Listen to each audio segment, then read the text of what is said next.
دیوانہ وار صحابہ اللہ کے حسین سے محبت فرماتے ہیں. محمد رسول اللہ صلی اللہ علیہ وسلم سے یا ابو بکر سے کہہ دو کہ اللہ ان سے سلام کہہ رہا ہے, اللہ ان سے سلام کہہ رہا ہے, اور پوچھو ابو بکر سے کیا اظہار میں پوچھو.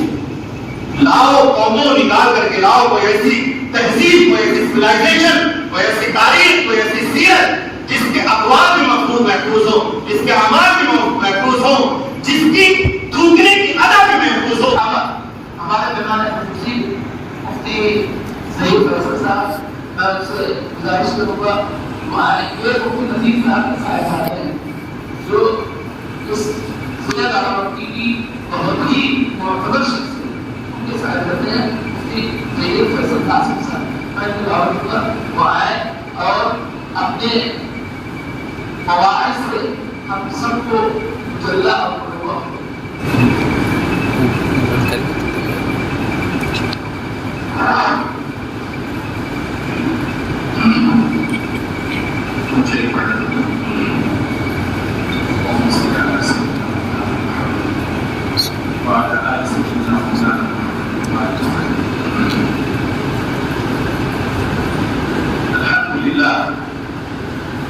والصلاة والسلام على رسول الله وعلى آله وصحبه ومن والاه. قال الله تبارك وتعالى في كلامه العزيز والفرقان الحميد: لا تحسبن الذين قتلوا في سبيل الله أمواتا بل أحياء عند ربهم يرزقون. صدق الله العظيم وصدق رسوله النبي الكريم ونحن على ذلك من الشاهدين والشاهدين. ستیہ کار رہا ہے ازل سے تاج عروج, ستیہ کار رہا ہے ازل سے تاج عروج, شرار مصطفی سے شرار بودا.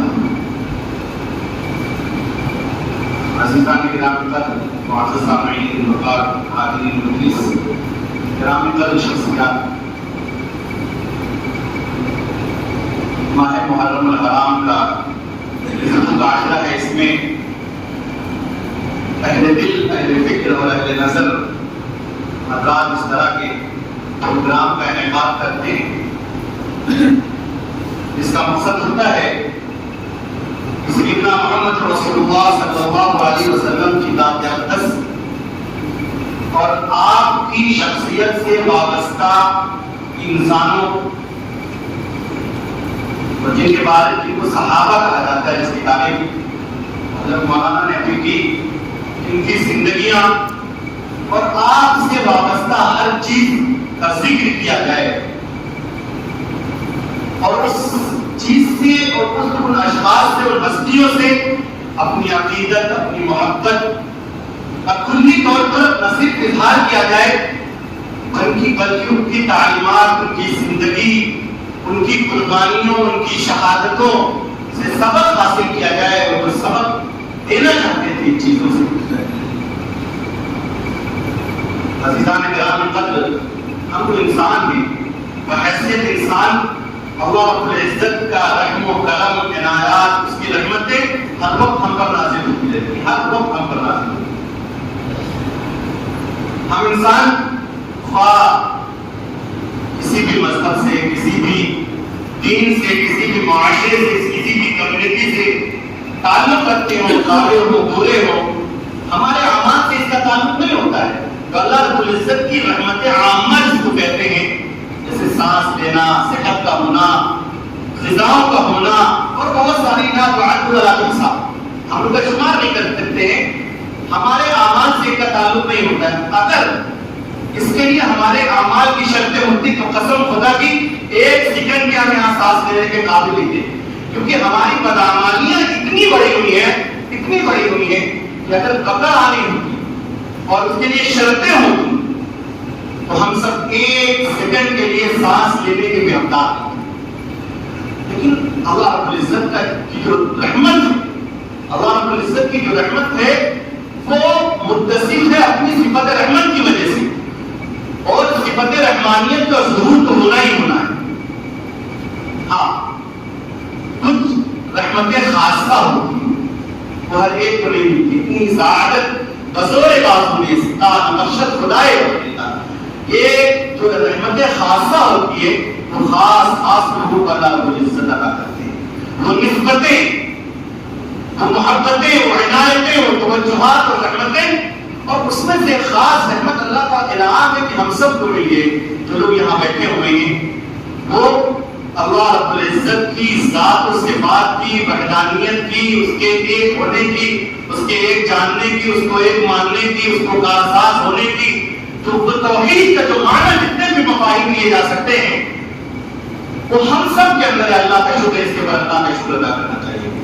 اور دوسری جو بڑی چیز ہے وہ سیدنا محمد رسول اللہ صلی اللہ علیہ وسلم کی ذات اقدس سے نسبت اور محبت.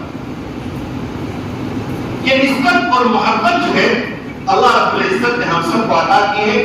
یہ الگ بات ہے کہ نسبت کے درجات جو ہیں اور نسبت کے جو پیرامیٹرز ہیں اور نسبت کے جو فرق مراتب ہیں ان کے اندر کمیاں کجیاں ہو سکتی ہیں اور ہے واقعی ہیں. صحابہ کی جو محبتیں ہوا کرتی تھی یقیناً اس معیار کی محبت محمد رسول اللہ صلی اللہ علیہ وسلم سے خوش قسمتوں کو ملتی. تو بہرحال اللہ کا شکر اس میں ہے کہ اللہ نے سید اولین و آخرین رحمت للعالمین سیدنا و مولانا و مرشدنا محمد رسول اللہ صلی اللہ علیہ وسلم کی ذات اقدس سے محبت اور آپ سے نسبت عطا فرمائی. اور اسی نسبت کی وجہ سے ہم سب یہاں پر بیٹھے ہیں کہ آپ صلی اللہ علیہ وسلم کا ذکر خیر ہو، آپ صلی اللہ علیہ وسلم کے صحابہ کا ذکر خیر ہو، آپ صلی اللہ علیہ وسلم کا اہل بیت کا ذکر خیر ہو، آپ صلی اللہ علیہ وسلم سے محبت کرنے والے لوگوں کا ذکر خیر ہو، آپ صلی اللہ علیہ وسلم سے تعلق رکھنے والوں کا ذکر خیر ہو. اور آپ یقین مانیے، میں قسم خدا کی کھا کے کہہ سکتا ہوں کہ دنیا میں کسی کے ذکر میں اللہ رب العزت نے خیر نہیں رکھی ہے، صرف سیدنا محمد رسول اللہ صلی اللہ علیہ وسلم کی ذات اقدس اور آپ کی ذات اقدس سے جتنی بھی چیزیں متصف ہیں انہی کی ذکر میں خیر رکھی ہے. واہ، ذات اقدس ہو، صحابہ کی ذات ہو، تابعین کی ذات ہو، تبع تابعین کی ذات ہو، ائمہ مجتہدین کی ذات ہو، اولیاء کی ذات ہو، صلحاء کی ذات ہو، اور اس کے بعد اور آگے چلیے محمد رسول اللہ صلی اللہ علیہ وسلم کی اس جبل احد کی ذات ہو جس پہ محمد رسول اللہ صلی اللہ علیہ وسلم محبت کرتے تھے اور یہ پہاڑ کی آپ کو محبت کرتا تھا. اس گو کی بات ہو سب جس نے شہادت دی تھی محمد رسول اللہ صلی اللہ علیہ وسلم کی، اس ہرنی کی بات ہو جو محمد رسول اللہ صلی اللہ علیہ وسلم کے لیے آنسو بہاتی تھی، اس ستون کی بات ہو، اس تنے کی جس میں محمد رسول اللہ صلی اللہ علیہ وسلم دیکھ لگا کر کے خطبہ کیا کرتے تھے. ان سب چیزوں کے تذکرے میں بھی اور شجر کا سلام کرنا محمد رسول اللہ صلی اللہ علیہ وسلم کی جتنی چیزیں سیدنا محمد رسول اللہ صلی اللہ علیہ وسلم کی ذات اقدس سے وابستہ ہے انہی کے ذکر میں خیر ہے. اس کے علاوہ آپ چاہے جرمن کی، امریکہ کی، لندن کی، پیرس کی اور دارا شکو کی اور مغلوں کی اور مغل امپائر کی اور برٹن امپائر کی اور جس چیز کی بھی بات کریں گے کسی کے ذکر میں ثواب نہیں، کسی کے ذکر میں خیر نہیں ہے. اور ایسی مجلسیں جو سجائی جاتی ہے حدیثوں میں آتا ہے ایسی مجلسوں کو فرشتے گھیر لیتے ہیں اور اللہ رب العزت فخر و مبارک کرتے ہیں اور فرشتوں کو وہ وقت یاد دلاتے ہیں کہ جب تم سے ہم نے کہا تھا کہ انسانیت کو ہم پیدا کریں گے اپنا خلیفہ بنا کر کے، اور تم فرشتوں نے اس وقت کیا کہا تھا کہ آپ ایسے لوگوں کو خلیفہ بنائیں گے جو جا کر کے فتنہ و فساد کریں گے، خریزی کریں گے. تو پھر دکھاتے ہیں اس مجلسوں میں کہ دیکھو اس میں ہمارا اور ہمارے رسول کا تذکرہ ہو رہا ہے، اس سے متعلق وابستہ چیزوں کا تذکرہ ہو رہا ہے. اور خاص طور سے کیونکہ ہر چیز کا ایک موسم ہوتا ہے، ہر چیز کا ایک تو کبھی کبھی موسم ہوتا ہے نیکیوں کا، رمضان المبارک کا موسم آ گیا تو پھر نیکیوں کی بہاریں آ گئی. اور یہ جو محرم کا مہینہ ہے اس میں شہداء کے تذکرے کا ایک موسم ہوتا ہے. یہ تو شہداء کا تذکرہ جب بھی کریے تب ثواب، لیکن ایک وقت ہوتا ہے اور اس وقت کے اندر خاص طور سے اس کا تذکرہ کیا جاتا ہے. تو یہ جو ایام ہیں اور ہمارے بزرگوں نے بھی اس کی خاص کاوش اور کوششیں کی اور جگہ جگہ اس طرح کے اجلاس منعقد ہوتے ہیں کہ ان چیزوں کا تذکرہ ہو اور خاص طور سے شہداء اکرام کا تذکرہ ہو. تو شہداء اکرام جو ہے اس کے اندر آپ سمجھیے کہ ہماری تاریخ اسلامی اتنی عظیم الشان اور اتنی منور اور اتنی چمکدار اور اتنی روشن ہے کہ اس کے اندر جس بھی شعبے کے علم بردار، مشعل راہ، آئیڈیل نمونوں کی تلاش ہو تو اسلام کے دامن کے اندر گھر بھر کے ملے گا. رسول اللہ صلی اللہ علیہ وسلم کے قرآن میں اسلام کی تاریخ اٹھا کر کے دیکھیں، رسول اللہ صلی اللہ علیہ وسلم کے اقوال افعال جن کو احادیث نبی صلی اللہ علیہ وسلم کہتے ہیں، اس کے من وعن یاد کرنے والے، اس کے تراجم، اس کے رجال، ان کے عنانے، ان کے سلاسل کو یاد کرنے والے آپ کو بے شمار ملیں گے۔ یعنی سروں کا تاج کوئی امام المحدثین ہوگا، کوئی فخر المحدثین ہوگا، کوئی امیر المؤمنین فی الحدیث ہوگا۔ لاؤ قوموں نکال کر کے لاؤ کوئی ایسی تہذیب، کوئی ایسی سویلائزیشن، کوئی ایسی تاریخ، کوئی ایسی سیرت جس کے اقوال بھی محفوظ ہو، جس کے اعمال بھی محفوظ ہو، جس کی تھوکنے کی ادا بھی محفوظ ہو، جس کی چھینکنے کی بھی ادا محفوظ ہو، جس کی مسکرانے کی بھی ادا محفوظ ہو، جس کی چلنے کی بھی ادا محفوظ ہو۔ پھر آئیے قربانیوں کا تذکرہ ہوتا ہے، جہاں شہیدوں یعنی اپنی جان کے نذرانے پیش کرنے کا تذکرہ ہوتا ہے اور والہانہ محبت کے ساتھ قربانی پیش کرنے کا تذکرہ ہوتا ہے، تو تاریخ کی پوری قومیں چیلنج کے ساتھ خالی پڑی ہوئی ہیں جو اتنی مخلصانہ شہادت اور اتنی مخلصانہ قربانیوں سے پڑی ہوئی ہیں۔ اولئک آبائی فجینی بمثلہم، یہ ہمارے آبا ہیں، ہمارے آئیڈیل ہیں، یہ ہمارے لوگ ہیں جن کے ہم ثبوت ہیں، جو ہمارے مقتدی ہیں، جن کی ہم پیروی کرتے ہیں۔ پر رسول اللہ صلی اللہ علیہ وسلم کے مدوانوں کی اور شہادت دینے والوں کی تاریخیں بھری پڑی ہیں، اور انہوں نے رسول اللہ صلی اللہ علیہ وسلم سے اپنی نسبت کا جو آج ہم دعویٰ کر رہے ہیں کہ محمد رسول اللہ صلی اللہ علیہ وسلم کی نسبت اللہ کا شکر ہے ہم کو حاصل ہے اور محبت ہم کو حاصل ہے، ان کے بھی یہی دعوے تھے، اور انہوں نے صرف دعوے نہیں کیے تھے بلکہ دعوے کے ساتھ دلیل بھی کی تھی اور کر کے دکھا دیا تھا اپنی نسبتوں کو تلاش کر کے، اور اپنی نسبت سیدنا محمد رسول اللہ صلی اللہ علیہ وسلم سے وابستہ کر کے۔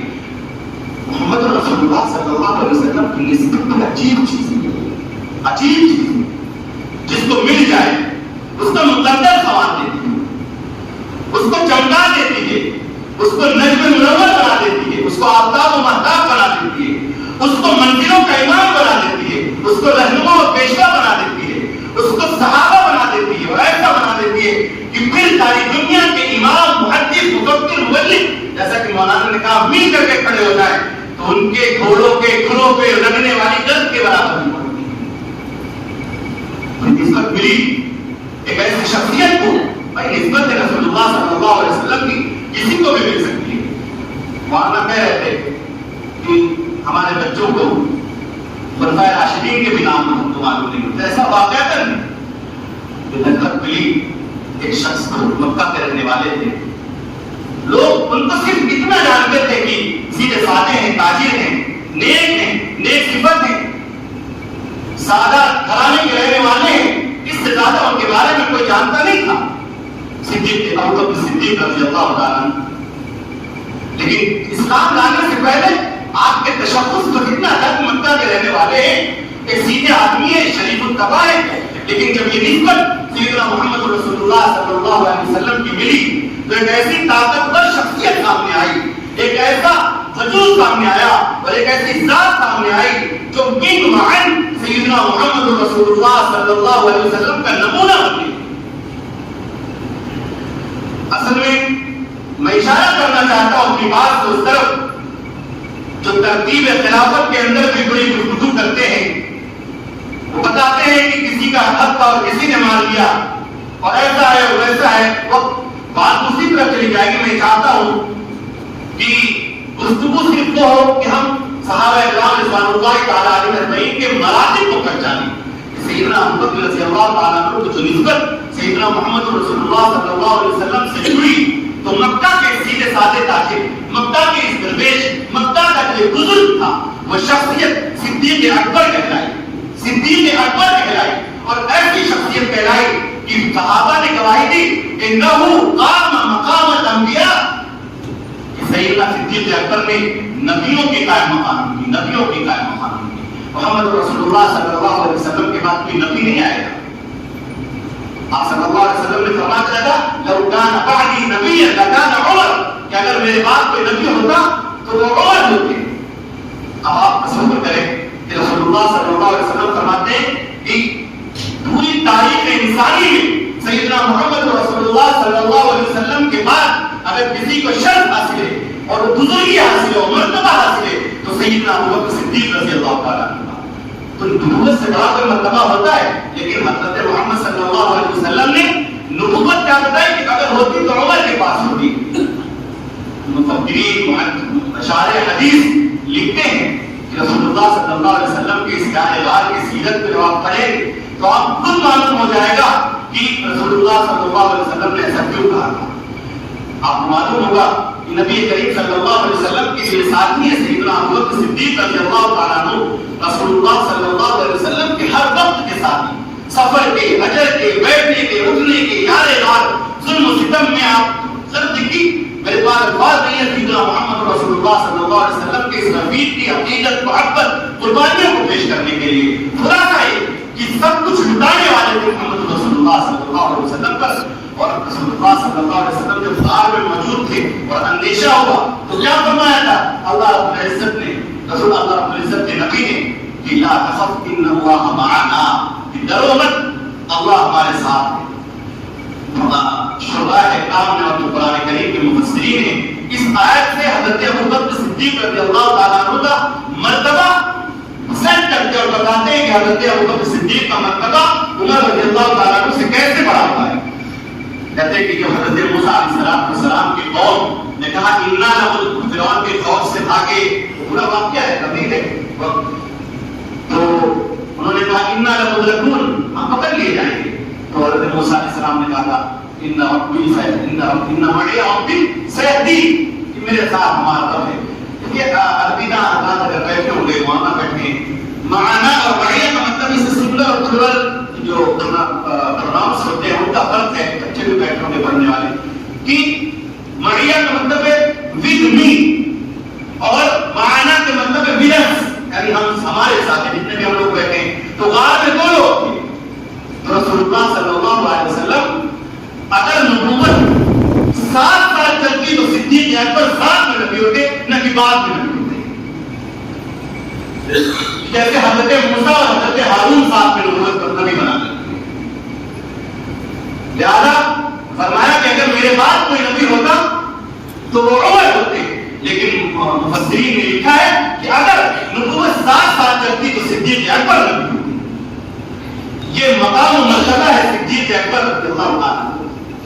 انہو قام مقام الانبیاء، اس وقت نبیوں کی قائم مقامی کی جب سارے لوگ پریشان تھے، اسلام لوگوں کے ہاتھوں سے پھسل رہا تھا، ابتداء پھیل رہا تھا، ایسا لگ رہا تھا کہ اسلام کو مٹا دیا جائے گا. اس وقت صدیق اکبر رضی اللہ تعالیٰ عنہ کھڑے ہوئے اور انہوں نے اس جارحانہ طریقے سے اور اس زبردست طریقے سے اسلام کی خدمت کی. صحابہ کو گواہی دینی پڑی کہ انہو قام مقام الانبیاء، کہ ابو بکر نے نبیوں کی قائم مقام کی. یہ نسبت کسی کو بھی ملتی ہے. یہ صدیق لقب ملا.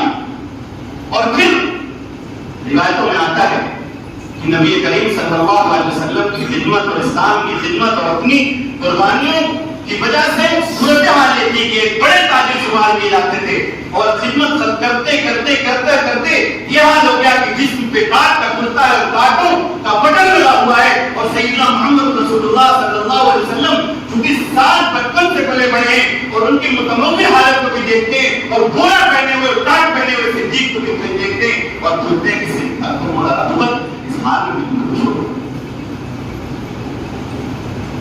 اور کہتے ہیں کہ جبریل علیہ السلام تشریف لائے اور فرمایا کہ محمد رسول اللہ صلی اللہ علیہ وسلم سے یا ابو بکر سے کہہ دو کہ اللہ ان سے سلام کہہ رہا ہے، اللہ ان سے سلام کہہ رہا ہے اور پوچھو ابو بکر سے کیا اس حال میں پوچھیں.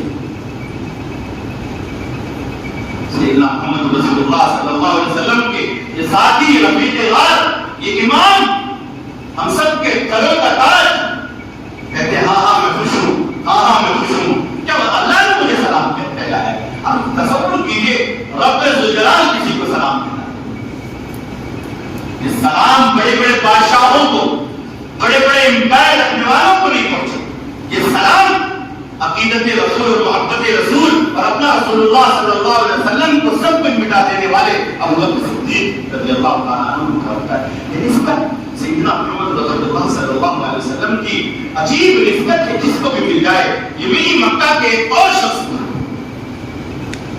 اس کے بارے میں بھی لوگ ایک مکہ کا یہ شخص ہے، نہ کوئی قابل قدر اس کے کارنامے ہیں، نہ کوئی بڑی تجارت ہے، اور غصہ ور شخصیت کے نام بھی مشہور ہے، بہادر ہے، جنگجو ہے، توانا ہے، کسی سے ڈرتا نہیں ہے. یہ بات اپنی جگہ ہے، لیکن اس سے زیادہ اس شخص کے بارے میں کوئی نہیں جانتا. اس شخص کی ماں یہ کہتی تھی کہ اس کو تو اونٹ چلانا بھی نہیں آتا. خلافت کے زمانے میں ایک بڑھیا ان کو روک لیتی ہے، کہتی ہے قریب آؤ، تم وہی عمیر ہو جس کو ہم عمر ہو جس کو ہم پیار سے عمیر کا عمیر تصویر ہے، جیسے کہہ دیتے ہیں چھوٹے پن میں کسی کو تو چھوٹا کر کے آپ کو تصویر. بڑھیا کہتی کہ تم بتائیے 22 لاکھ مربع میل کفاتے ہیں، اس سے ایک بڑھیا کہہ رہی کہ تم وہی عمیر ہو، عمر ہو جس کو ہم بچپن میں عمیر کہا کرتے تھے، اونٹ چلانا نہیں آتا تھا. رسول اللہ صلی اللہ علیہ وسلم کی نسبت جسے ملی تو 22 لاکھ مربع میل کا فاتح بنایا.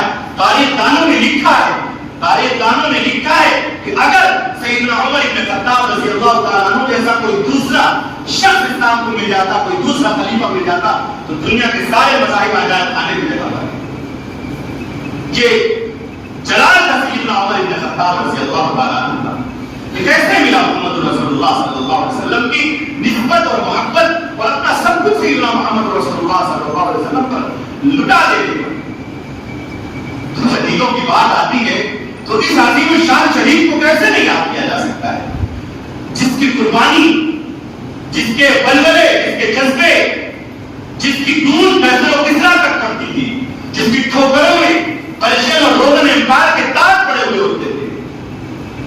اس کی زندگی کی حالت، اس کی فضیلتیں کیا کیا تھی.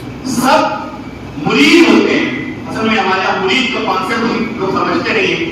مرید کا مطلب ہوتا ہے جس نے ارادہ کیا ہو اور وہ ارادہ کر کے کسی شہر کے پاس آتا ہے اور پھر اس کے ہاتھ پر بیعت وغیرہ کرتا ہے کہ ہم اب سے نیک کام کریں گے اور ہماری اصلاح کریے اور ہمارے حال کا خیال رکھیے، ہم سے گناہ ہو تو اس کے اوپر اس طرح کے توجہات صوفیاء کرام اور علماء کرام بھی کرتے ہیں تو ان کو مرید کہا جاتا ہے. ایک ہوتی ہے مراد، تو سارے تو مرید ہیں لیکن عمر رسول اللہ کی مراد ہے.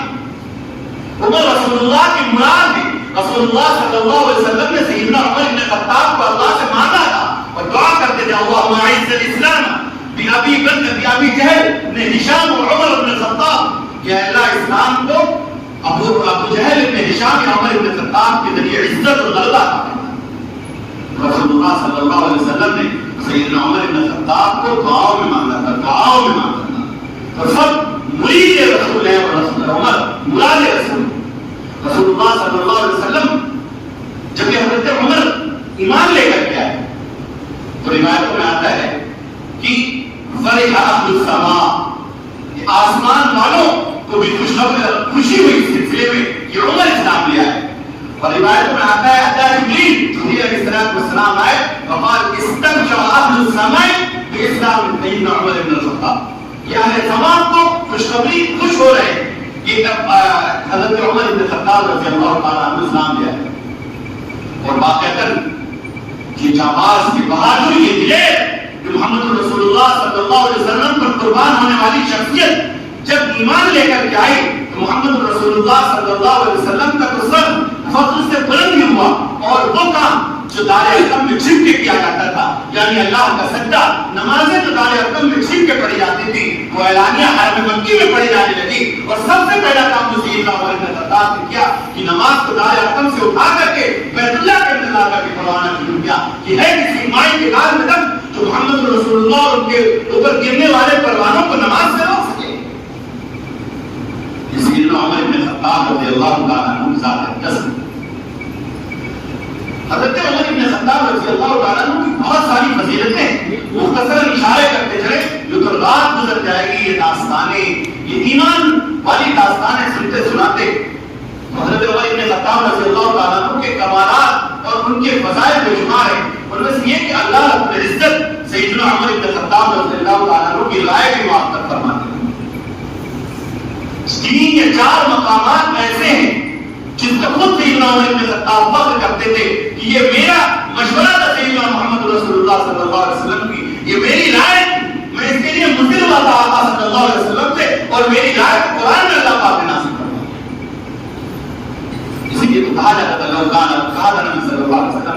اللہ باقی نبی کے اللہ کا نام ہے. ایک وہ وقت جب یہ ابراہیم مقام اللہ مقام کرامہ تشریف لے گئے بیت اللہ, مقام ابراہیم کو مصلی بنانے کی جو رائے تھی وہ سیدنا عمر بن خطاب رضی اللہ عنہ, وہی رکن نازل ہوا واتخذوا من مقام ابراہیم مصلی.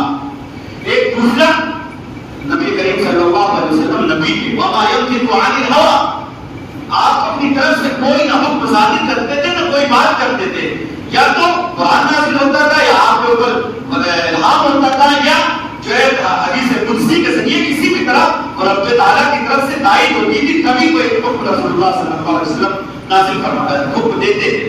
تو حجاب کا جو مسئلہ تھا یہ پردے والا جو مسئلہ ہے, کیونکہ آیتیں حجاب نازل نہیں ہوئی تھی, پردہ پردے کی آیتیں, اور رسول اللہ صلی اللہ علیہ وسلم کی جو مسئولات تھی, دور مطہرات تھی, وہ امت کی مائیں تھی.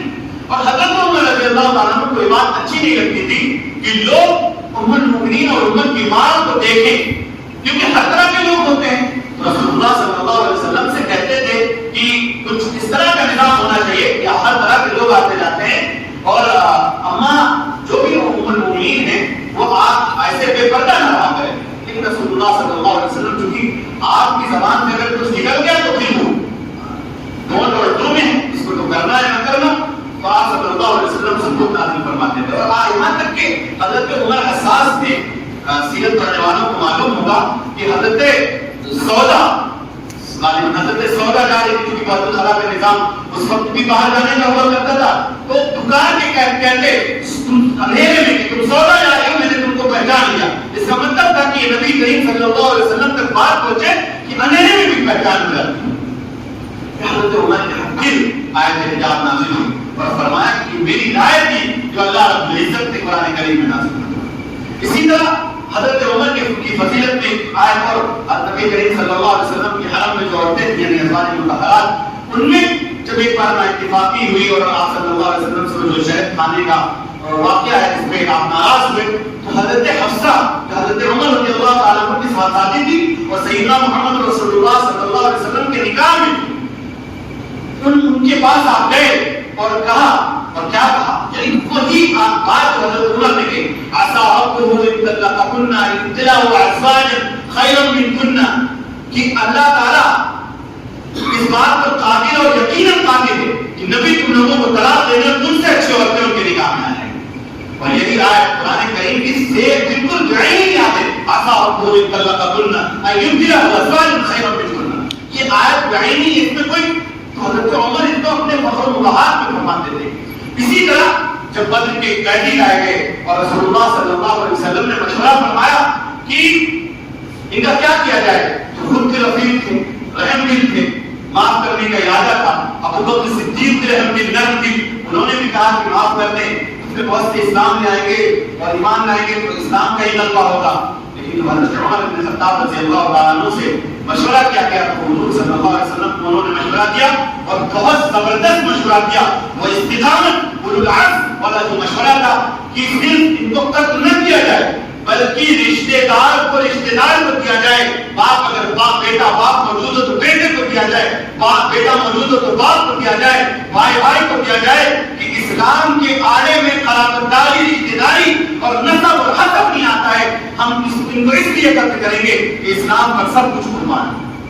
لیکن ایسا ہوا نہیں تھا. محمد رسول اللہ صلی اللہ علیہ وسلم نے حضرت ابو بکر صدیق رضی اللہ رحمت للعالمین کے رفقت اور شفقت اور محبت اور نرمی کا جو عنصر غالب ہوا, پھر سیدنا ابو بکر صدیق کا بھی مشورہ تھا, ان کو معاف کر دیا گیا. لیکن آیت جو نازل ہوئی وہ اسی کا سختی والی نازل ہوئی کہ ان کو تو ایسا ہی کرنا چاہیے کہ ان کو قتل کرنا چاہیے تھا. اور حضرت عمر رضی اللہ تعالیٰ عنہ کی بات کی جو مشورہ تھا اس کی تائید قرآن کریم میں نازل ہو گئی. لیکن اس کے اندر پھر کوئی تنبیہ نہیں کی گئی کیونکہ مشورہ رسول اللہ صلی اللہ علیہ وسلم نے کیا تھا.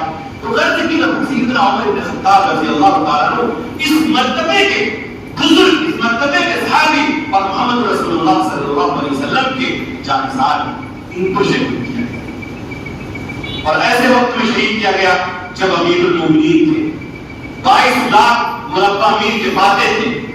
لوگ تھراتے اور کانپتے تھے عمر کے سامنے کھڑے ہوئے, اور نہ صرف لوگ بلکہ شیطان بھی راستہ بدل دیا کرتے تھے. ایسی سپر پاور طاقت بننے کے بعد حضرت سیدنا عمر بن خطاب رضی اللہ تعالیٰ عنہ کو شہید کیا گیا. بہت ساری وجوہات ہیں اور اس میں وجوہات یہ بھی آتا ہے کہ حضرت ابو موسیٰ اشعری رضی اللہ تعالیٰ عنہ کا غلام تھا. ہاں مغیرہ بن شعبہ رضی اللہ تعالیٰ عنہ کا غلام تھا.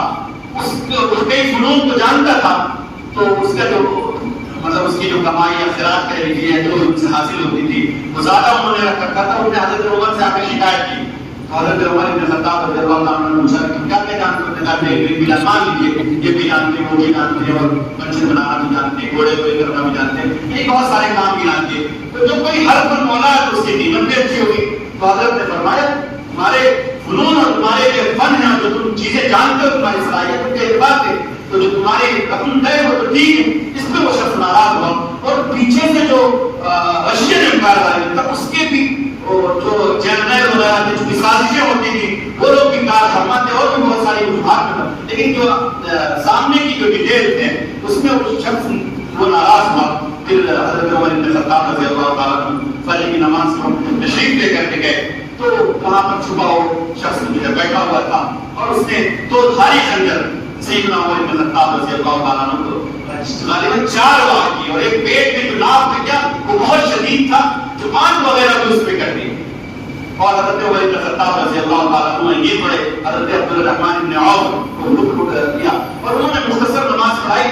اور اس کے بعد اس میں بھی 2 روایتیں ہیں کہ حضرت عبد الرحمن بن عوف نے نماز اسی وقت پوری کی یا حضرت کچھ لوگ بتاتے ہیں روایت میں کہ حضرت عمر کو ان کے گھر لے جایا گیا اور اس کے بعد جو ہے نماز پوری ہوئی. لوگوں نے کہا کہ سورج طلوع ہو رہا ہے ہو سکتا ہے کہ آدھے لوگوں نے اسی میں نماز پڑھ لی اور 2 لوگ لے کر کے گئے انہوں نے.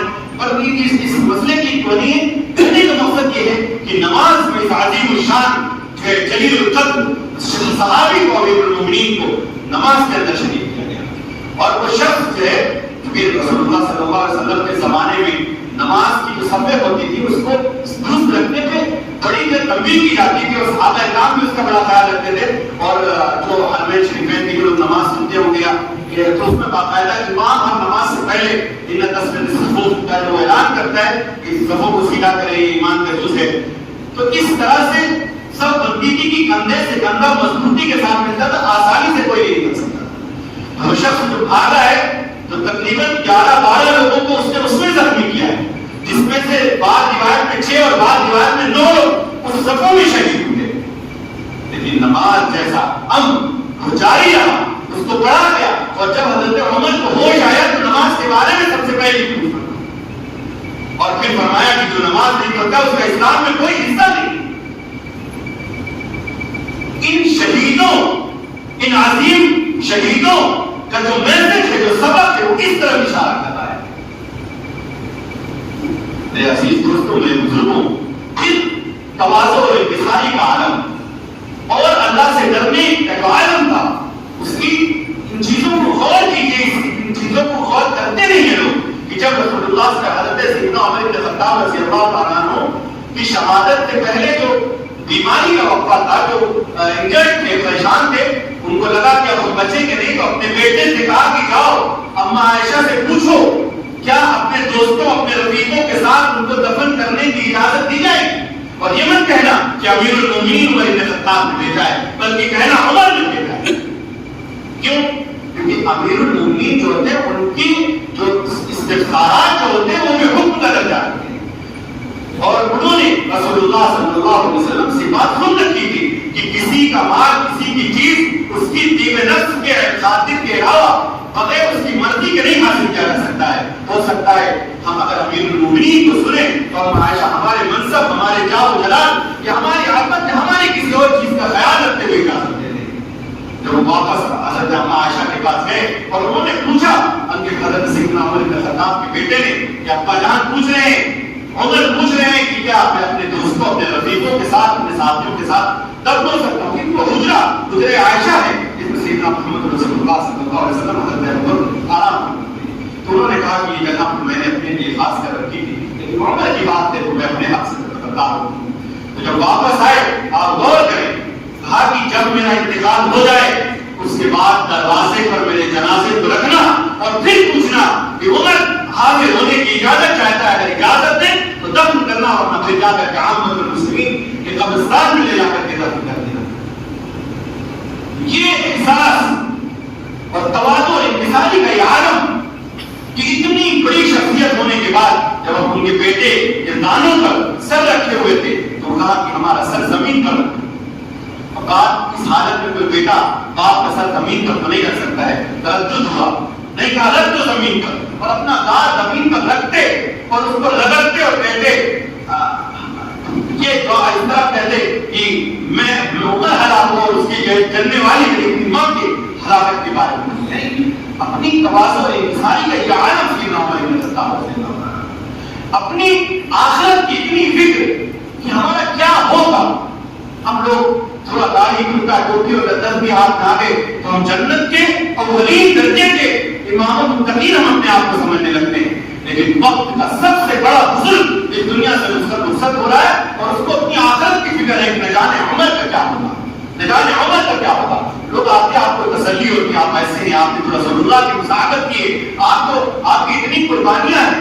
تو کہتے تھے کہ مجھے میرے آقا محمد رسول اللہ صلی اللہ علیہ وسلم بھی مجھ سے راضی ہو کر کے دنیا سے تشریف لے گئے. ان کے بعد حضرت عمر ابو بکر کا دور آیا اور ابو بکر بھی مجھ سے راضی تھے. مجھے فکر تو ان 10-11 سالوں کی ہے جس میں تمہارا امام اور تمہارا امیر بنایا گیا ہے کہ نہ جانے میرے ساتھ کیا ہوگا. اگر ایک بھیڑیا بکری کو شکار کرتا ہے تو اس کے بارے میں بھی عمر سے پوچھتے ہیں.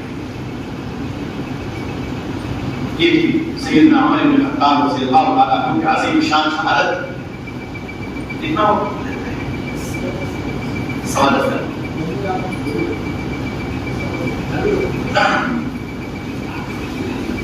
یہ تو سیدنا عمر بن خطاب رضی اللہ تعالیٰ عنہ کی شہادت.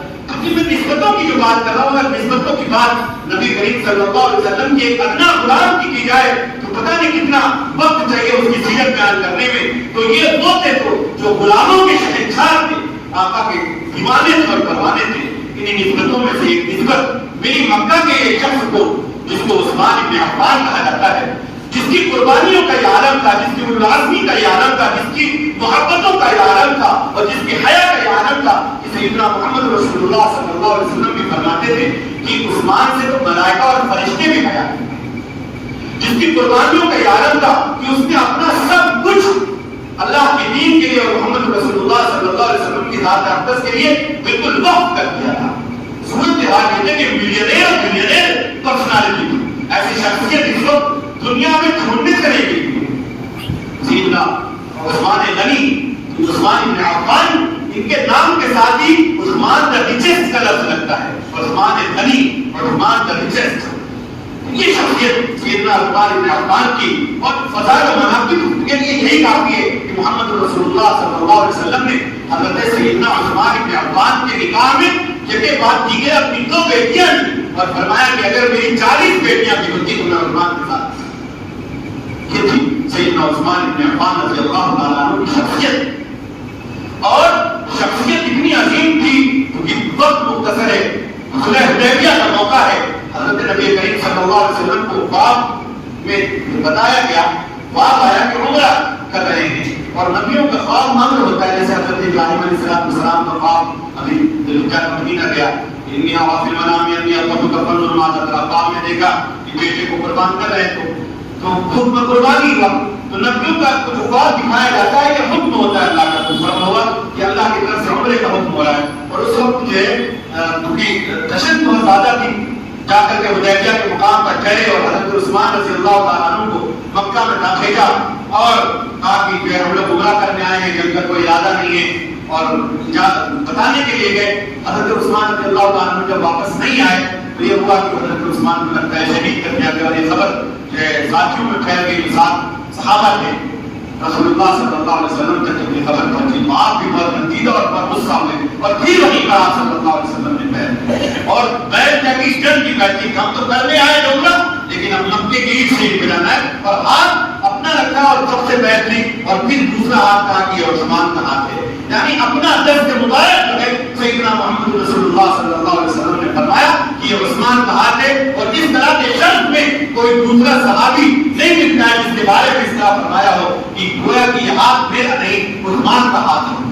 تو اتنا عظیم مرتبہ رکھنے والی یہ ذات اقدس سیدنا عثمان بن عفان کی. اور آپ سمجھائیے بدری جو صحابی تھے وہ عظیم شان صحابی تھے, بہت ہی عظیم شان لوگ ہیں, اور جب آپ جنگ میں جا رہے تھے اس وقت سیدنا عثمان بن عفان رضی اللہ تعالیٰ عنہ کو نبی کریم صلی اللہ علیہ وسلم نے روکا تھا کہ تم یہاں پر حضرت رقیہ بیمار تھی، ان کی جو ہے خدمت کرو، اور آپ کو روک دیا گیا تھا. لیکن جب سے واپس آیا اور مال غنیمت میں سیدنا عثمان بن عفان رضی اللہ تعالیٰ عنہ کو یہ حصہ دے کر کے یہ ثابت کیا رسول اللہ صلی اللہ علیہ وسلم نے کہ بدرین میں سیدنا عثمان بن عفان کا مسلمان ہوگا.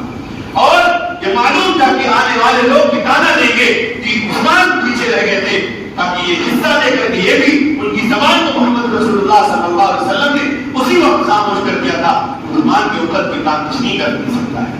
حضرت عثمان بن عفان حضرت رقیہ کو دفن کر رہے تھے اور ادھر سے جنگ سے فتح ہو کر کے منادی خوشخبری دینے والا مدینہ میں داخل ہو رہا تھا، ادھر فتح کا اعلان کر رہا تھا. ادھر سیدنا عثمان بن عفان رضی اللہ تعالیٰ عنہ اپنی زوجہ کی قبر اثر پر مٹی ڈال رہے تھے.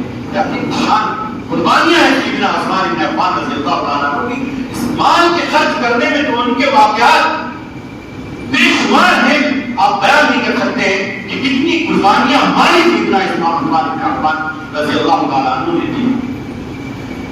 آپ کی بھی شہادت کا سامنا عجیب ہے. آپ ذکر کا محاصرہ کر لیا جاتا ہے. آپ بھی اس وقت یعنی اسلام جب حضرت عمر بن خطاب کے بعد حضرت عثمان بن عفان رضی اللہ تعالیٰ عنہ خلیفہ بنے تو یہ طرابلس وغیرہ اسلامی حکومت سے کھڑک گیا تھا، نکل گیا تھا. اس کو الجزائر تک کے پہنچے تھے، پھر فتوحات کا زمانہ شروع ہو گیا تھا اور بہت پاورفل خلیفہ تھا. ایسا نہیں ہم لوگ تاریخ میں پڑھتے ہیں کہ شہید ہو گئے اور ایسا ہے ویسا، ایسا نہیں کہ کوئی مظلوم کا مطلب کمزور شخصیت تھی، بلکہ بادشاہ کے امیر المؤمنین تھے. قلب کی جنبش سے وہ باغیوں کا کلا کما ہو سکتا تھا. 900,000 سے زیادہ باغی نہیں تھے، 700-800 بصری تھے اور 100-200 ادھر انقلاب اور بصرہ کے تھے. 9,000 جو باغی تھے جو حضرت عثمان کے خلاف کر رہے تھے. لیکن رسول اللہ صلی اللہ علیہ وسلم نے فرمایا تھا کہ مسلمانوں حضرت عثمان بن عفان کو منع فرمایا تھا کہ مسلمانوں کے درمیان ہونے والی جنگ کا سبب مت بنو. حضرت نبی کریم حضرت عثمان بن عفان کا جب محاصرہ کر لیا گیا تو صحابہ اکرام رضوان اللہ تعالیٰ علیہ نے بہت کوشش کی 3 آپشن کرنے کا. ایک یہ کہ مکہ چلے جائیں، دوسرے کی شام حضرت امیر المومنین حضرت امیر معاویہ کے پاس چلے جائیں کیونکہ وہاں بھی ایک مضبوط حکومت تھی اسلامی، اور تیسرے یہ کہ ان سے مقابلہ کر کے ان کا ختم کر دیں. اور حضرت عثمان بن عفان رضی اللہ تعالیٰ عنہ نے تینوں آپشن قبول نہیں کیے. پہلا آپشن اس لیے قبول نہیں کیا کہ مسلمانوں کے درمیان کوئی تلوار اٹھے تو اس میں عثمان بن عفان کا نام آئے، کیونکہ رسول اللہ صلی اللہ علیہ وسلم نے فرمایا تھا کہ مسلمانوں کے درمیان جنگ کا سبب مت بننا. حضرت عثمان نے اپنے آپ کو اس لیے روکا. مکہ اس لیے نہیں گئے کہ آپ صلی اللہ علیہ وسلم سے سنت کرتا کہ کوئی ایک قریشی ہوگا، قریشی ہوگا جس کے سبب سے حرم مکی کو پامال کیا جائے گا. تو حضرت عثمان ڈرتے تھے کہ کہیں وہ قریشی میں ہی نہ بن جاؤں کہ جو لوگ یہاں میری جان کے کرتے ہیں، جو حرم مکی کے تقدس کو پامال کرنا چاہتے ہیں، کیا وجہ ہے کہ وہاں جا کر کے جو ہے حرم مکی کے بھی تقدس کو پامال نہ کرتے. اور تیسری چیز جو ہے کہ شام نہیں گئے تو فرماتے تھے کہ رسول اللہ کے اور حبیب کے، اپنے محبوب کے، اپنے آقا کے پڑوس اور جواب کو چھوڑ کر کے میں شام چلا جاتا. باغیوں نے قتل کیا اور حضرت عثمان بن عفان کو سر میں خنجر مارا. ان کی بیوی نائلہ ہے جو روکا مومیاں کرتی. بڑا دردناک واقعہ ہے. لیکن میں یہ سمجھانا چاہتا ہوں کہ میرے نوجوان یہ نہ سمجھیں کہ وہ کمزور لوگ تھے، رونے والے تھے، دوپٹوں کو علموں پہ لگانے والے تھے. ایسے لوگ نہیں تھے. وہ ان کی آنکھوں کی جنبش سے سب کچھ بہتر ہو سکتا تھا، لیکن انہوں نے جو استقامت، عزم اور حوصلے اور قربانیوں کا اور اتحاد کا اور اتفاق کا جو درس دیا، ان کی شہادتوں سے ان درس کو حاصل کرنے کی سیدنا عثمان بن عفان رضی اللہ تعالیٰ عنہ نے قاتلین، اپنے قاتلین کو یہی کہا کیا تم نہیں جانتے کہ میں محمد رسول اللہ صلی اللہ علیہ وسلم کا داماد ہوں؟ کیا تمہیں معلوم نہیں کہ بیرے روما اس کو خرید کر کے میں نے امت کے لیے صدقہ نہیں کیا، صدقہ جاریہ نہیں کیا؟ کیا تم کو معلوم نہیں ہے کہ میں نے یہ کام کیا؟ کیا تم کو معلوم نہیں ہے کہ مسجد کی توسیع میں نے زمینیں خرید کر کے دی؟ انہوں نے کہا کہ بے شک سب آپ نے کیا. لیکن اچھا کیونکہ مسلمان سمجھتے تھے حضرت عثمان بن عفان رضی اللہ تعالیٰ عنہ کو کلمہ گو سمجھتے تھے، اس لیے اپنی شہادت کو انہوں نے مناسب سمجھا اور حرم مکی میں اور مسلمانوں کے اندر خون کو کرنے کے لیے انہوں نے روکا. اور حضرت عثمان رضی اللہ تعالیٰ عنہ کی جو شہادت ہوئی تو پھر ان کو جنت البقیع میں بھی دفن کرنے کے لیے جو باغی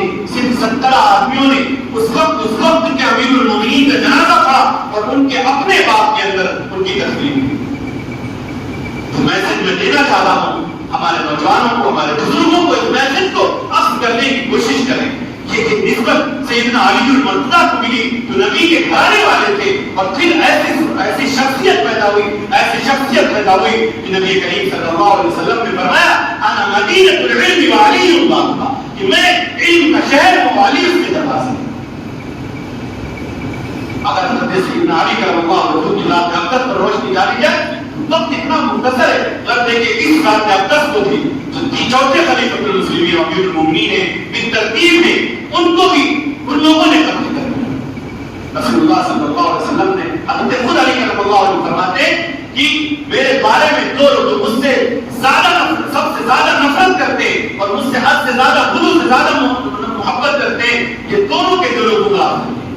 ایک نے غلو میں اتنی محبت کی کہ ناس اٹھ کے حضرت علی کو خدا کے مرتبے پہ بیٹھا دیا, اور ایک اتنی نفرت کی کہ حضرت علی کا رضی اللہ عنہ کے قتل کے در پہ ہو گئے.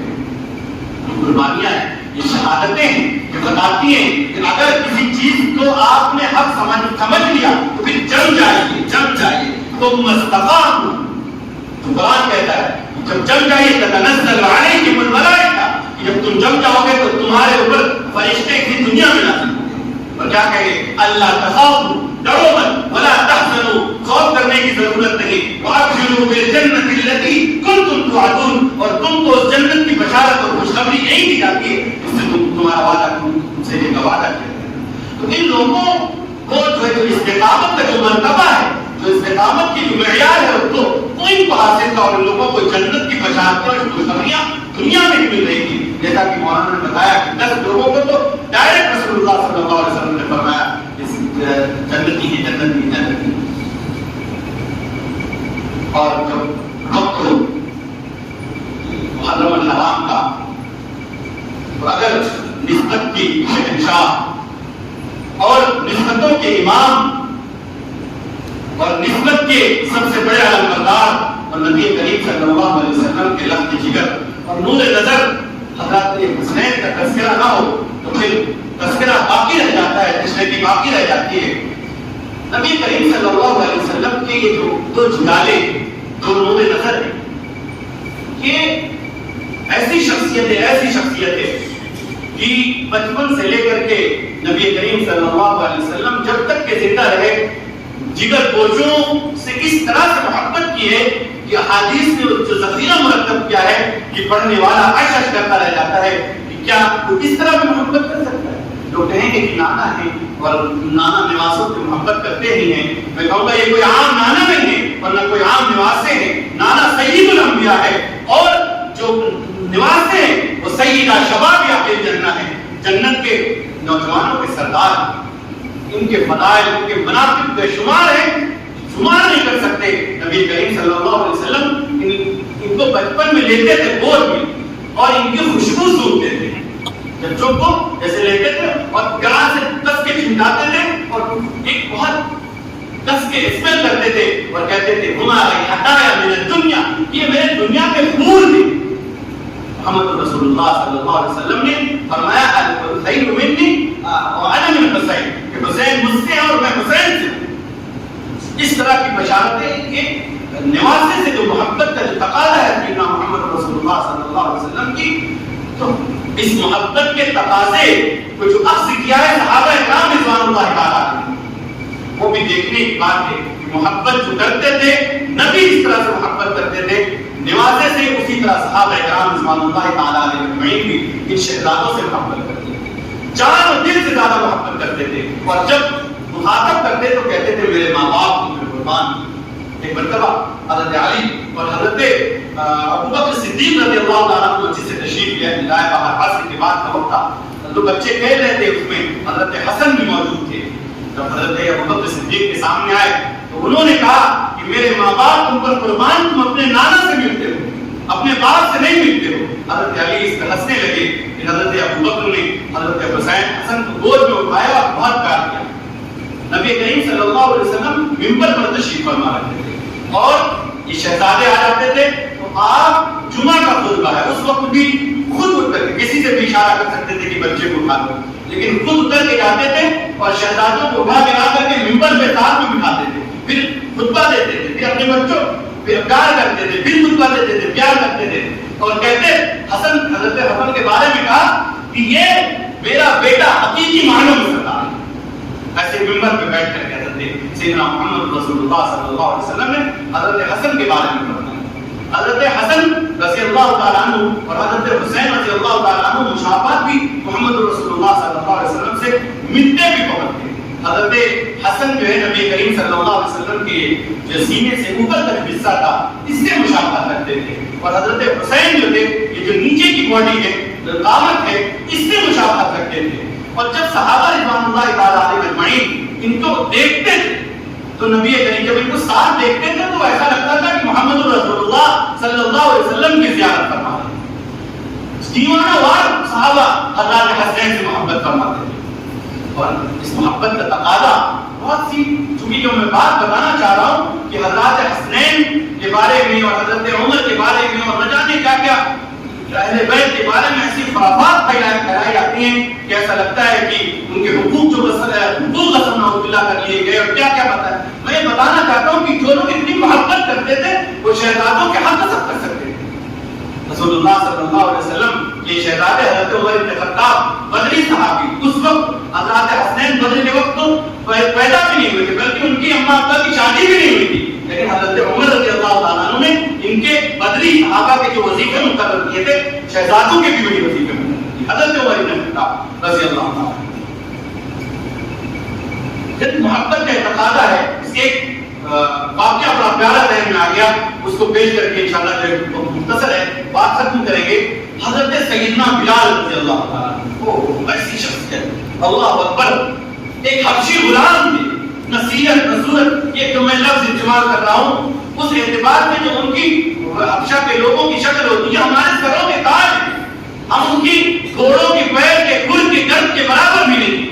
کہنے کا مقصد اس وقت کے ایک حبشی غلام جس کو لوگ اتنا ستاتے ہیں جو دل چاہتا ہے اس کے ساتھ کرتے ہیں، کوئی وقت ایسا نہ ہوتا ہے کہ یہ غلام پیٹا نہ جاتا ہو جس کو لوگ اپنے برابر بٹھانا پسند نہ کرتے ہو، لیکن جب اس شخصیت کی اپنی نسبت سیدنا محمد رسول اللہ صلی اللہ علیہ وسلم سے جوڑی تو سیدنا محمد رسول اللہ صلی اللہ علیہ وسلم سے نسبت جوڑنے کے بعد وہ عرب جو غلامی اور آزادی کا بہت زیادہ اپنے آپ کو فرض رکھتے تھے انہوں نے ان تمام گروپوں کو مٹا دیے، اور جب حضرت بلال کا انتقال ہوا تو عربوں نے یہ گواہی دی، صحابہ نے یہ گواہی دی، الیوم مات سیدنا، آج ہمارے آقا کا انتقال، آج ہمارے آقا کا شاید عربی آقا اور غلام کا وہ کانسیپٹ وہاں پہ بہت عجیب سمجھا جاتا تھا۔ ایک وقت تھا جب سرزمین مکہ پر بلال نے قدم رکھا تھا تو غلامی کی بیڑیاں تھی، اور جب سیدنا محمد رسول اللہ سے نسبت حاصل ہوئی اور جب انتقال ہو رہا ہے تو ان صحابہ نے ان عربوں نے کہا الیوم مات سیدنا، کہ آج ہمارے آقا کا انتقال ہو گیا۔ جب یہ حضرت بلال حبشی رضی اللہ تعالیٰ عنہ محمد رسول اللہ صلی اللہ علیہ وسلم کے مؤذن تھے، ان کو مؤذن الرسول کہا جاتا تھا۔ جو لوگ حج کے لیے گئے ہیں یا مسجد نبوی کی جنہوں نے زیارت کی ہے ان کو معلوم ہے کہ یہ جو ریاض الجنہ کا جو حصہ ہے وہاں پر جو سب پلرز بنے ہوئے ہیں وائٹ کلر کے، ان پلرز کے نام ہیں عربی میں جو عمود جو کھمبے ہوتے ہیں پلرز، ان کو اسطوانہ کہتے ہیں۔ کسی پلر کا نام ہے اسطوانہ قلبابہ، کسی کا اسطوانہ سریر، کسی کا اسطوانہ وفود، کی ایک تاریخ ہے۔ حضرت کہہ رہے تھے کہ ہمارے بچوں کو صحابہ کے نام یاد نہیں ہے، تو یہ عثمانہ کی تاریخ ہے، ان کو کیا معلوم؟ ہر ایک جو وہاں پہ نسب ہے، ہر ایک کے اس میں جو ہے کیا نام ہے باقاعدہ نام ہے، اور نام کے پیچھے ایک تاریخ۔ عثمان حرس، اصل حضرت بلال کے ایک واقعہ ہے اسی عثمان حرس کی سے کہ جب اذان پہلے ایسا تو تھا نہیں کہ 5 منٹ کی 15 منٹ پہ عصر کی نماز ہوتی 2 منٹ پہلے، ایسا نہیں تھا، اذان ہوتی تھی پھر باقاعدہ پھر منادی بلاتے تھے، رسول اللہ صلی اللہ علیہ وسلم کے دروازے پہ حضرت بلال جاتے تھے، کھٹکھٹاتے تھے اور بتاتے تھے نماز کا وقت ہو گیا، اور جب نماز کا وقت اس کے بعد نہیں کرتے تھے تو آپ وہاں کھڑے رہتے تھے اور ایسے گارڈ کی حیثیت سے راز یعنی محافظ کی حیثیت سے، تو جس جگہ حضرت بلال کھڑے ہوتے تھے اس جگہ جو پلر بنایا گیا اس کو عثمان جو ہے حرس کہا جاتا ہے، یعنی جہاں پر حضرت بلال کھڑے ہوتے تھے۔ اسی طرح عثمان سریر رسول اللہ صلی اللہ علیہ وسلم جب اعتکاف فرماتے تھے تو مسجد کے باہر بلا نہیں سکتے تھے، اور مسجد سے متصل ہی حجرہ عائشہ ہے اور حجرہ مطہرات حجرے ہوا کرتے تھے. تو رسول اللہ صلی اللہ علیہ وسلم مسجد میں رہتے اور لے جاتے اور سر جو حجرے کی طرف کر دیتے تھے. اماں تیل وغیرہ لگا دیتی، اثر اگر دھلنے کا موقع ہوتا تو سر پر بلا دیتی تھی. اس طرح سے اس کو عثمان ضعیف کہا جاتا ہے. عثمان ابی بابا جس طرح کرتے ہیں، ابی بابا نے اپنے آپ کو باندھ دیا تھا. تو ایک تاریخی واقعہ کی طرف اشارہ ہے. تو نبی کریم صلی اللہ علیہ وسلم اذان دیتے حضرت بلال یہاں کے کھڑے ہو جاتے، انتظار کرتے، آپ صلی اللہ علیہ وسلم نکلتے، نماز پڑھاتے، حضرت بلال کی نماز پڑھتے. یہ معمول تھا، زندگی کا معمول تھا ان کی. اب سیدنا محمد رسول اللہ صلی اللہ علیہ وسلم کا جب انتقال ہو گیا تو حضرت بلال پوری سب رنجیدہ خاطر تھے. حضرت عمر کا بھی واقعہ لوگوں کو معلوم ہے کہ جس نے کہہ دیا کہ محمد صلی اللہ علیہ وسلم کا انتقال ہو گیا تو اس کی گردن قلم کر دیں گے. تو پھر حضرت ابوبکر نے سنبھالا تو پورا واقعہ ہے. تو حضرت بلال رضی اللہ تعالیٰ عنہ مدینہ منورہ کو دل نہیں لگا. جب آقا نہیں رہے تو پھر کیا رہا. اور پھر شام میں جہاد ہو رہا تھا، وہاں تشریف لے گئے اور گلی اپنی زندگی گزارنے لگے. جب بہت دن ہو گیا حضرت سیدنا بلال مدینہ تشریف نہیں لائے تو نبی کریم صلی اللہ علیہ وسلم کو انہوں نے خواب میں دیکھا. آپ صلی اللہ علیہ وسلم نے فرمایا کہ بلال ایسی بھی کیا جفا ہے، آتے بھی نہیں ہو، ملاقات بھی نہیں کرتے ہو، زیارت بھی نہیں کرتے ہو. یہ خواب دیکھنا تھا کہ اپنا سامان تیار کیا اور دیوانہ وار مدینہ رسول صلی اللہ علیہ وسلم کی طرف سے شام سے دوڑ لگائی، بھاگے ادھر سے اور کسی مدینہ منورہ پہنچ گئے. اور جب مدینہ منورہ حضرت بلال پہنچے ہیں تو لوگوں نے کہا مؤذن الرسول آ گئے، بڑی خوشیاں منائی. اور پھر لوگوں نے درخواست کی کہ یہ کیا نام ہے آپ اذان دیجیے. انہوں نے کہا کہ میں اذان نہیں دوں گا. اس اذان سے کیا فائدہ میرا کہ میرے حبیب نکل کر کے نماز نہ پڑھائے تو میں ایسی اذان کیسے دے سکتا ہوں. میرا جگر اس بات پہ آمادہ نہیں ہے، میرا جگر یہ چیز برداشت نہیں کر سکتا ہے، میرا دل آمادہ نہیں ہے، مجھے اذان نہیں دینا ہے. لوگوں کو بھی معلوم تھا کہ کیسے حضرت بلال کو منانا ہے، کیسے حضرت بلال مانیں گے. شہزادوں کے پاس گئے اور شہزادوں سے کہا کہ اگر آپ کہیں گے تو یقیناً حضرت بلال اس بات کو مان لیں گے. اور یہ شہزادے حضرت بلال کے پاس آتے ہیں اور کہتے ہیں کہ چچا کیا آپ ہمارے کہنے سے بھی اذان نہیں دیں؟ کہتے ہیں کہ شہزادے ہماری زندگی تمہارے اوپر قربان ہے، آپ کے کہنے سے اگر ہم اذان نہیں دیں گے تو پھر کس کے کہنے سے اذان دیں گے. اور پھر حضرت بلال نے جو مدینہ منورہ میں اذان دی ہے تو مدینہ میں کوہرام مچ گیا. عورتیں چیخ مارتی ہوئی نکل آئی، گھروں سے نکل آئی اور یہ آواز صدائیں آنے لگی ابعث محمد رسول اللہ، کیا محمد رسول اللہ دوبارہ تشریف ہے. یہ تھی عقیدت اور محبت شہزادوں سے صحابہ کی، حضرت حسین سے صحابہ کی. اور یہ جو شہادتیں ہیں پھر ایک بات ہو رہا، یہ کمزوری والی شہادتیں نہیں بلکہ اولو العزمی والی شہادتیں. چاہتے تو جاگیریں لیتے، چاہتے تو عہدے لیتے، چاہتے تو وزارتیں لیتے، چاہتے تو منسٹری لیتے. دولتیں جو جوتیوں میں تھی. ایسا واقعہ سنایا جاتا ہے، مرثیے پڑھے جاتے ہیں، ایسا لگتا ہے کہ بالکل کوئی کچھ تھا ہی نہیں، بالکل کمزور تھے، چھپے ہوئے تھے، نکالا گیا، مار دیا گیا، ختم کر دیا گیا، ظلم کر دیا گیا. یقیناً ظلم کیا گیا، لیکن جرأت و بہادری اولو العزمی کے وہ درس کیا ان چیزوں میں دیے جاتے ہیں؟ نہیں دیے جاتے. حضرت حسن رضی اللہ تعالیٰ، میں نے بتایا تھا نبی کریم صلی اللہ علیہ وسلم فاطمہ الزہرا تشریف لائیں. نبی کریم صلی اللہ علیہ وسلم سے فرمایا کہ میراث، اپنی میراث میں سے ہمارے شہزادوں کو بھی کچھ دیجیے. میراث وہ کیا نہیں جانتی تھی کہ میراث ہے انما ورثۃ العلم، کہ جو انبیاء کی میراث دینار و درہم نہیں ہوتے ہیں، علم ہوتا ہے. مطلب یہ تھا کہ آپ اپنی وقار، اپنی جلالت، اپنی عظمت، اپنی نبوت کی برکات، ان کی عظمتوں میں سے شہزادوں کو بھی نوازیں. نبی کریم صلی اللہ علیہ وسلم بیٹھے ہیں، شہزادے حضرت حسن بیٹھے ہوئے، اور میں نے کیا کہا تھا کہ فرمایا کہ یہ میرا بیٹا حقیقی معنوں میں سردار ہے، یہ امت کے دو بڑے گروہوں کے درمیان صلح کا سبب بنے گا. حضرت فاطمہ رضی اللہ تعالیٰ عنہ سے نبی کریم صلی اللہ علیہ وسلم نے فرمایا حسن میری فراست، میری حمیت کا جو علم بردار ہے، اور حسین میری جرأت کا علم بردار ہے. اور حسن کی فراست، حسن کی حمیت حضرت معاویہ کے ساتھ اپنے حق کے دستبردار ہونے کے اندر لوگوں نے، دنیا نے دیکھا. اگر چاہتے حضرت حسن تو امیر معاویہ کے ساتھ ٹکر لے سکتے تھے، لیکن حضرت حسن رضی اللہ تعالیٰ عنہ امیر معاویہ کو عادل سمجھتے تھے، امیر معاویہ کو صحابی رسول سمجھتے تھے. حق بجانی تو نہیں کہہ سکتے اس وقت چونکہ لیکن حضرت امیر معاویہ کو اتنا جتنا یہاں پہ بتایا جاتا ہے اپنی نظروں سے کیا ہوا نہیں، بلکہ معتبر بزرگ اپنے نانا کا جانشین کاتب وحی قرآن کریم کے لکھنے والے اور پیغمبر رسول کے صحابی کی اور رضی اللہ عنہ رضوان میں شمار کرتے تھے اور سمجھتے تھے کہ اگر یہ میرے پاس آئے یا ان کے پاس چلی جائے دونوں طرف سے عمارت چلے اور ان کے حق میں دستبردار ہو گئے. جیسے حضرت عثمان بن عفان اور حضرت علی کے درمیان حضرت علی خود سے حضرت عثمان بن عفان رضی اللہ تعالیٰ عنہ کے جو سازش تھے انہوں نے کہا کہ آپ مجھے دونوں کے درمیان فیصلے کا حق دیجیے. حضرت خالد نے حضرت عثمان بن عفان کے حق میں فیصلہ فرمایا. حضرت علی کے ماتھے پہ شکن تک ہے. یہ وہ عظیم بزرگ لوگ تھے اور یہاں بتایا جاتا ہے کہ ہڑپ کر لیا، غصب کر لیا اور پتہ نہیں کیا کیا کر لیا. تو حضرت حسن کی حق دستبرداری، وہ جرأت و حمیت اور جو رسول اللہ صلی اللہ علیہ وسلم نے فرمائی تھی، دنیا نے دیکھا کہ عام الجمع جو ہر سال لوگ حج کرنے نہیں آ پا رہے تھے، شام میں الگ جنگ تھی، اس سال اس وقت سال حق سے دستبردار ہوئے. عام الجمع کہا جاتا ہے سارے مسلمانوں نے ایک ساتھ حج کیا. رسول اللہ صلی اللہ علیہ وسلم یہ شہزادے حضرت حسین کبھی شہادت کا معاملہ بڑا شاندار، بڑا عظیم ہے. یہ فخر والی بات ہے کہ ان لوگوں نے اگر یہ شہید نہ ہوتے اور ان لوگوں نے وزارت اور منسٹری پہ جیسے ہم لوگ سمجھوتا کر لیتے، سرکاری نوکریوں میں سمجھوتا کر لیتے، مدرسوں کے اندر رشوتوں میں سمجھوتا کر لیتے، اگر ہم اس طرح سے سمجھوتا کر لیتے تو آج ان شہادتوں کو ہم فخر سے بیان نہ کر رہے.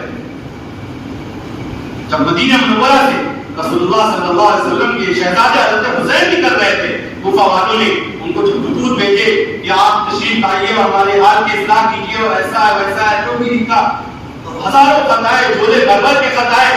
تب جب حضرت امیر امام حسین تیار ہوئے سفر کے لیے تو سب سے پہلے اپنے چچا صاحب بھائی مسلم ابن عقیل کو بھیجا. جب مسلم ابن عقیل پہنچے وہاں پر تو لوگوں نے صبح سے لے کر کے شام میں 18-20 ہزار لوگ بیٹھ کر چکے تھے کہ حضرت امام حسین کو بلائیے، ہم سب تیار ہیں ان کے لیے.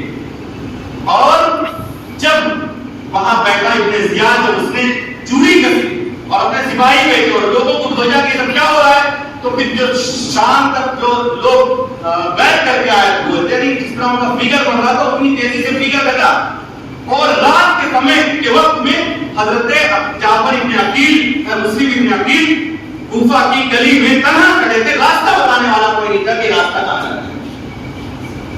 اور پھر گرفتار ہوئے، قتل ہوئے. تو انہوں نے خط بھیج دیا تھا کہ ان کی نظریں بدل گئی ہیں اور وہ خط پانے کے بعد بھی حضرت حسین نے ارادہ کیا کہ وہ لوگ مجھ سے مدد طلب کر رہے ہیں، اصلاح حال کہہ رہے ہیں، اور اگر اب ہم ان کی مدد کے لیے اور نبی صلی اللہ علیہ وسلم کی دین کی استقامت اور مضبوطی کے لیے اور اپنے نانا کے دین کے پھیلانے کے لیے اور اس کی صحیح رہنمائی کے لیے نہیں نکلیں گے تو کل پکڑ ہوگی. اور جس وقت مدینہ منورہ سے نکل رہے تھے اس وقت حضرت عبداللہ ابن عباس، عبداللہ ابن عمر، جتنے بھی عبداللہ ابن عمر، عبداللہ ابن عباس وغیرہ منع کر رہے تھے کہ مت جائیے. کہتے تھے کہ آپ ان کے یہاں جا رہے ہیں جن کی وجہ سے آپ کے والد ان کی مصاحبت اور ساتھی ہونے کی وجہ سے موت کی دعا کرتے تھے، آپ ایسے لوگوں کے پاس جا رہے ہیں. حضرت عبداللہ ابن عمر نے تو رخصت کرتے ہوئے داڑھی کو چھوئی اور دھاڑی پہ ہاتھ پھیرا اور گلے سے لگایا اور کہا کہ میں ایک شہید کو رخصت کر رہا ہوں. اور یہ جنگ کرنے نہیں جا رہے تھے، جنگ کرنے جا رہے تھے تو اپنی آل اولاد، بچے، شیرخوار بچے اور بہویں اور تو سب کو نہ لے کے جا رہے، بلکہ دعوتی نقطۂ نظر سے پورا ایک سفر تھا. پھر معلوم ہے جب پہنچے کربلا کے میدان میں اور یہ سانحہ پیش آیا، بڑا دلدوز واقعہ ہے، بڑا بیان کرتے ہوئے روح کانپتی ہے. بچوں کی لاشیں گر رہی ہیں، جوانوں کی لاشیں گر رہی ہیں، عورتوں کی لاشیں گر رہی ہیں، شیرخوار بچوں کو تیر لگ رہے ہیں. لیکن اس وقت بھی اس عزم اور حوصلے کے بلند پایا قامت کے اور نواز رسول نے پوری دنیا کو یہ بتا دیا کہ باطل سے سمجھوتا کرنا نہیں ہے. اگر آپ کو قرآن و حدیث سے کسی چیز کا حق ہونا صحیح معلوم ہو اور اپنی زندگی کے اعمال میں کسی چیز پر آپ رسول اللہ صلی اللہ علیہ وسلم یا اصحاب رسول صلی اللہ علیہ وسلم جب علماء کی رہنمائی میں صحیح طور پر کھڑے ہوئے تو پھر جم جائیے آپ کو کیا ملے گا آپ کو اس کے ملے گا. تو کہتے ہیں کہ حسین کو کیا ملا؟ حسین کو جو ملا وہ یزید خوابوں میں نہیں دیکھتے. حسین بھی اپنی اس کے حق دستبرداری کرتے اگر وہ حضرت معاویہ کے برابر ان کو سمجھتے کہ وہ جو یزید ہے وہ اس قائد ہے, اس کی کیریکٹر کے بارے میں اور اس کے بارے میں جو رپورٹیں تھی وہ اچھی نہیں پہنچی تھی حضرت حسین. اور جب آپ کو معلوم ہے کہ یہ چھوٹی تھی جو امامت صغرا ہے اس کے بارے میں اتنی شرائط ہے جو امامت کبریٰ ہو تو اس کی کتنی شرطیں ہوں گی. اور پھر جب خانواد رسول کسی کے ہاتھ میں بیعت کر لے تو پھر حضرت امام حسین پر قیامت تک کے آنے والی ملت اسلامیہ کی ذمہ داری تھی اور حضرت حسین نے اس ذمہ داری کو بخوبی نبھایا. تو میں یہ کر رہا تھا کہ بچوں تک کی لاشیں نہیں آئی, جم گئے حضرت حسین اور پوری دنیا کو یہ بتا دیا کہ ان شہادتوں سے نوحہ اور ماتم سینہ پھوٹی اور دوسری چیزوں کو آپ نہیں کرنا ہے بلکہ یہ بہادری, جوامردی اور لازمی استقامت اور اللہ کے تک کے اور رسول صلی اللہ علیہ وسلم کے بتائے ہوئے راستے پہ جم جانے والی چیزیں. میرے عزیزوں, میرے دوستوں, میرے بزرگوں, یہ ہے شہیدوں کا مرتبہ. رسول اللہ صلی اللہ علیہ وسلم اللہ رب العزت نے رسول اللہ صلی اللہ علیہ وسلم کو منتخب فرمایا. آپ نے دنیا کے قلوب کی طرف اللہ رب العزت نے دیکھا, محمد رسول اللہ صلی اللہ علیہ وسلم کے قلب اطہر کو سب سے زیادہ صاف و شفاف اور سب سے زیادہ منزہ نقہ اور اعلیٰ پیرائے کا پایا اس کو اپنے لیے خاص کیا. پھر صحابہ اکرام کے قلوب کو دیکھا, پھر ایک جماعت تیار کی اس کو محمد رسول اللہ صلی اللہ علیہ وسلم کے لیے خاص کیا اور پھر ان دونوں خواص کو پھر اکٹھا کیا. اور کیوں اکٹھا کیا؟ کیونکہ رہتی دنیا تک دین کو من معن پہنچانا تھا. اس سے وہ کہانیاں نہیں تھی, داستانیں نہیں سنانی تھی, عمل پہنچانا تھا, جرأت پہنچانی تھی, بہادری پہنچانی تھی. کیوں؟ رسول اللہ صلی اللہ علیہ وسلم پوری دنیا کے مصلح و مربی بن کر کے آئے تھے اور یہ دین مدین قیامت تک کے لیے جامدہ اور ابدی دین بنا کر کے بھیجا گیا تھا. محمد رسول اللہ صلی اللہ علیہ وسلم قرآن کریم جو کتاب منزل من اللہ ہے اس کے علاوہ کوئی لکھنے پڑھنے والا کام محمد رسول اللہ صلی اللہ علیہ وسلم نے نہیں کیا کہ آپ کی تصانیف ہوتی ہیں, آپ کی جو لکھی ہوئی چیزیں ہوتی. تو پھر اس کے محفوظ کرنے کے لیے صحابہ اکرام رضوان اللہ تعالیٰ علیہ کی جماعت مقدس جماعت کو بنایا گیا جن کے اذہان بھی مضبوط کیے گئے, جن کے قلوب بھی مضبوط کیے گئے, جن کے دل بھی بہت عظیم بنائے گئے, جن کے قدم, جن کی نگاہیں, جن کے وجود کو پورا اس طرح بنایا گیا کہ نمونے نبوت بن گئے.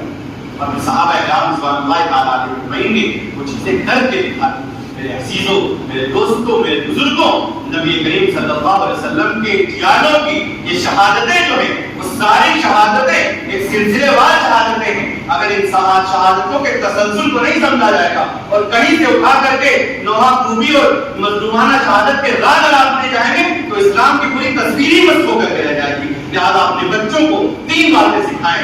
نبی کریم صلی اللہ علیہ وسلم نے فرمایا ادبوا اولادکم علی 3 خصال حب نبیکم وحب اہل بیتی وحب تلاوت القرآن. کہ اپنے بچوں کو 3 چیزیں سکھائیں, اپنے نبی کی محبت سکھائیں, نبی کے اہل بیت محبت سکھائیں اور ان میں صحابہ رضوان اللہ تعالیٰ علیہ اجمعین بھی شامل ہیں. اور اسی طرح تلاوت کلام اللہ کی محبت اپنے بچوں کو سکھائیں اور ان شہیدوں سے حاصل ہونے والے سبق کو بتائیں. یہ رونا دھونے والی باتیں نہ سکھائیں اور بتائیں کہ وہ میرے بزرگ, وہ میرے مقتدا, وہ میرے شہداء, وہ امام, وہ آئیڈین ہیں دنیا کو کس طرح دکھانے, جرأت اور بہادری کے سبق دینے والے تھے. کوئی اس طرح کے نہیں تھے جو کمزور و لاچار تھے. اللہ تعالیٰ ان کی صفات قدسیاں سب میں پیدا کرے اور کہنے سننے سے زیادہ عمل کی توفیق نصیب فرمائے اور اپنے دین کے لیے ہم سب کو قبول فرمائے. اور جہاں جانوں کے نذرانے پیش کرنے کی ضرورت آئے تو انہی صحابہ کے نقش قدم پر چلتے ہوئے اپنی جانوں کو بھی قربانی پیش کرنے کی توفیق نصیب فرمائے. واخر دعوانا الحمدللہ رب العالمین.